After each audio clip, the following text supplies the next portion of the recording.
क्या आपको भी कभी कभी इंटरव्यूज देने से डर लगता है या फिर स्टेज पे जाकर स्पीच डिलीवर करने के टाइम पे स्टमक में बटरफ्लाईज उड़ने लगती है?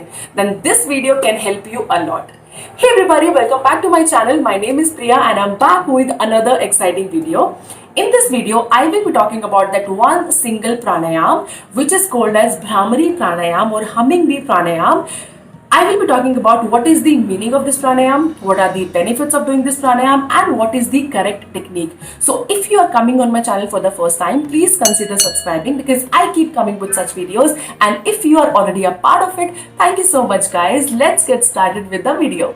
Let us first understand what is the meaning of Bhramari pranayam. Bhramari pranayam is also called as humming bee pranayama. Humming is a sound, एक वाइब्रेशन है जो कि हनी बी प्रोड्यूस करती है जब भी वो फ्लावर्स के ऊपर मंडराती है. ये साउंड सिमिलर है ओंकारा साउंड के, जो कि हमारे यूनिवर्स की साउंड है जिसके बहुत सारे फायदे हैं. इस प्राणायाम में भी हम सेम साउंड प्रोड्यूस करते हैं अपने माउथ नोज के थ्रू, इसीलिए इसे हमिंग बी प्राणायाम कहा जाता है. अब हम बात करते हैं इस प्राणायाम से होने वाले फायदों की. इस प्राणायाम के बहुत सारे फायदे हैं. सबसे पहला फायदा है वो है स्टूडेंट्स के लिए. जिन भी स्टूडेंट्स को अपनी concentration, focus, power, memory increase करना है, ये प्राणायाम उनके लिए बहुत ही ज्यादा बेनिफिशियल है. अगर आप एग्जाम में अच्छा स्कोर करना चाहते हो तो ये प्राणायाम आपको डेली प्रैक्टिस करना चाहिए. इस प्राणायाम को करने से फोकस इंक्रीज होता कैसे है? ये प्राणायाम एक इकलौता प्राणायाम है जहां पर आप सबसे ज्यादा टाइम तक ब्रीद आउट करते हो. यूजुअली आप बाकी के प्राणायाम में 5 to 7 सेकेंड्स का टाइम लेते हो ब्रीद आउट करने में, बट इस प्राणायाम में इससे भी ज्यादा टाइम तक आप ब्रीद आउट करते हो. इस प्राणायाम को करने से आपके ब्रेन में कार्बन डाइऑक्साइड इंक्रीज हो जाती है, जिससे कि आपकी बॉडी को इंडिकेशन मिलता है कि उसको सबसे ज्यादा ब्लड फ्लो करने की जरूरत है आपके ब्रेन में. जब भी आपका ब्लड फ्लो ब्रेन तक इंक्रीज होता है तो ऑक्सीजन की मात्रा वहां ज्यादा हो जाती है, जिसके कारण आपका फोकस, कंसंट्रेशन और मेमोरी इंक्रीज हो जाती है. इसी से जुड़ा इसका सेकंड बेनिफिट ये है कि जब भी आप ज्यादा टाइम तक ब्रीद आउट करते हो तो आपके ब्रेन का पैरासिम्पैथेटिक नर्वस सिस्टम एक्टिवेट हो जाता है. दैट मीन्स चंद्र नाड़ी एक्टिवेट हो जाती है, जिसका इंडिकेशन ये है कि आप कामनेस की तरफ जाते हो. अगर आपको स्ट्रेस इश्यूज है, एंग्जाइटी इश्यूज है, तो वो भाग जाते हैं. आप एकदम स्ट्रेस फ्री और काम फील करने लगते हो. अगर आप स्ट्रेस फ्री हो तो आपको कॉन्स्टिपेशन, मस्कुलर सिस्टम से रिलेटेड प्रॉब्लम्स नहीं होंगी, आप टायर्ड फील नहीं करोगे, इनफैक्ट आप एनर्जेटिक फील करोगे. अगर आपको स्टेज फियर है या फिर इंटरव्यूज में जाने से या फिर स्पीच डिलीवर करने से डर लगता है, तो ये प्राणायाम आपके लिए बहुत बहुत इंपॉर्टेंट है. मान लीजिए कि आपकी स्पीच है, अगर आपके पास 5 to 10 मिनट्स का टाइम है, तो मेक श्योर आप ये प्राणायाम प्रैक्टिस कर रहे हो 5 मिनट्स के लिए और उसके बाद स्टेज पे जा रहे हो.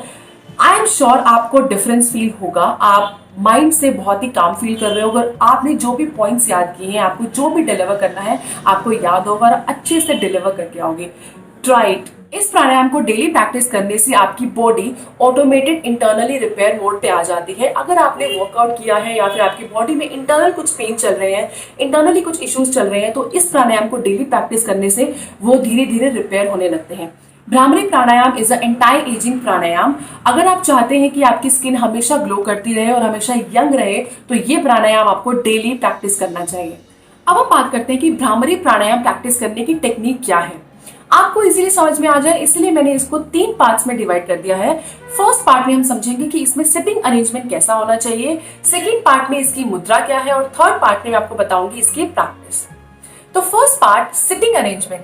सबसे अच्छी बात यह है कि ये प्राणायाम आप कार में बैठ के, चेयर पे बैठ के, ऑफिस में, बेड पे, कहीं पर भी बैठ के कर सकते हो. अगर आप फ्लोर पे बैठे हो तो आप वज्रासन में, सुखासन में, पद्मासन में, किसी भी आसन में बैठ सकते हो.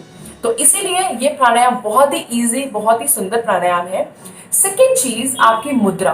आपके हाथों की जो मुद्रा है वो एक षणमुखी मुद्रा होती है. षण का मतलब होता है 6, मुखी होता है माउथ. इसके अंदर आपके जो 6 डोर्स हैं वो क्लोज होते हैं. आप ईयर्स को, आईज को, नोज को और माउथ को क्लोज कर देते हो अपनी फिंगर्स के साथ. ये होती है हमारे हाथों की मुद्रा. और अगर मैं माउथ की बात करूं तो आपकी जो टंग है वो आपकी टच करती है पैलेट को. टंग पैलेट को टच करती है. आप ब्रीथ इन भी नोज से करते हो और ब्रीथ आउट भी नोज से करते हो. अब हम बात करते हैं कि भ्रामरी प्राणायाम कैसे प्रैक्टिस करना है. जैसे कि मैंने आपको बताया कि आपकी जो सिटिंग पोजीशन है वो सुखासन, पद्मासन या फिर वज्रासन कैसे भी हो सकती है. तो आप वैसे बैठ सकते हो. याद रखना कि आपकी जो स्पाइन है वो इरेक्ट है, आपकी शोल्डर स्ट्रेट है, आपकी चिन है वो भी स्ट्रेट है. ठीक है. आपका जो माउथ है वो क्लोज्ड है, आपकी टंग टच कर रही है पैलेट को। आपके जो हैंड्स है वो है षणमुखी मुद्रा में। आपका जो थंब है वो जाएगा आपके ईयर्स पे। आपके ईयर्स टाइटली क्लोज होंगे। बाकी जो फिंगर्स हैं वो आपकी सॉफ्टली प्लेस्ड होंगी। सबसे पहले हम ईयर क्लोज करेंगे। ये जो हिस्सा है, ये जो कैप है, इसे ये कार्टिलेज है, इसे ट्रेगस कहा जाता है। तो इससे हम थंब के हेल्प से इसे क्लोज करेंगे। हमारी जो स्मॉल फिंगर है वो जाएगी हमारी चिन पे, लिप्स पे हमारी ring finger, middle finger nose पर और आईज पर इंडेक्स फिंगर। इसी पोजीशन में हम बैठेंगे और mouth close, tongue touching the palate. Inhale from the nose, exhale from the nose with the sound of honeybee, humming sound.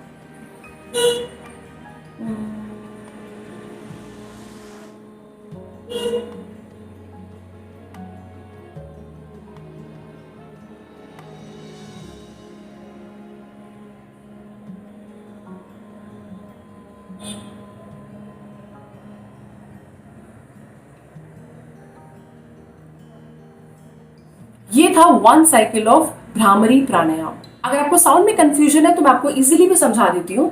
जैसे कि आप मुंह खोलकर म बोलते हैं, म,